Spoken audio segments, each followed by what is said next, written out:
छठे चरण में यूपी की 14 सीटों पर चुनावी जंग होनी है। इसमें सबसे बड़ी जंग पूर्वांचल की है। पूर्वांचल में दमखम दिखाने और जीतने का मौका है। दांव पर मेनका गांधी, जगदंबिका पाल, धर्मेंद्र यादव, कृपाशंकर सिंह जैसे बड़े चेहरे हैं, तो तमाम बाहुबली भी किसी ना किसी तरीके से इस चुनाव का हिस्सा हैं। जंग अब पूर्वांचल पर सिमट आई है। यूपी का यही वो हिस्सा है जहां बाहुबली फैक्टर काम करता है। शायद इसीलिए हर तरफ बाहुबलियों की छाया बनी हुई है।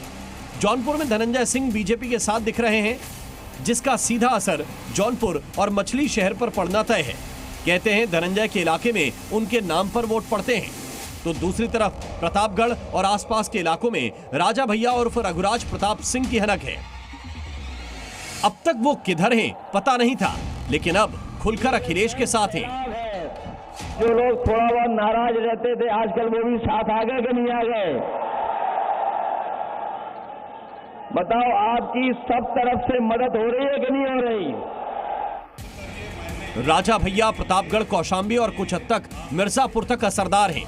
यानी अब इन जगहों पर बीजेपी को ठाकुरों के बड़े वोट का नुकसान भी हो सकता है। पूर्वांचल में जातीय समीकरण बहुत हद तक वोटों को प्रभावित करते हैं, इसलिए ठाकुर भी खास अहमियत रखते हैं। पूर्वांचल में मुसलमान 17%, यादव 14%, दलित 21%, ब्राह्मण 9% और राजपूत 7% हैं। ज्यादातर बाहुबली ठाकुर समाज से हैं। उन्हीं 7% वोटों के लिए बाहुबली भी अप्रत्यक्ष तौर पर ही सही मैदान में है। तो इन 7% ठाकुरों को साधने के लिए बीजेपी की तरफ से बुलडोजर बाबा यानी योगी आदित्यनाथ हैं। अब तो समाजवादी पार्टी की और कांग्रेस की स्थिति क्या है, ये आप देख रहे होंगे। आप सोचो, जब सत्ता से कोसों दूर हैं, तब वो अपने नेता का सम्मान नहीं कर पा रहे हैं। रोज भगदड़, रोज अराजकता, रोज मारपीट, आपस में नूरा कुश्ती समाजवादी पार्टी के अंदर आप देख रहे होंगे। बहनों और भाइयों, जब इस सत्ता में रहे होंगे तब इन्होंने उत्तर प्रदेश की जनता का खून कैसे चूसा होगा, कैसे शोषण किया होगा। ब्रजेश सिंह भी बीजेपी की टोपी और पटका पहने सियासी मैदान में दिख रहे हैं। इनकी पत्नी वाराणसी से एमएलसी हैं।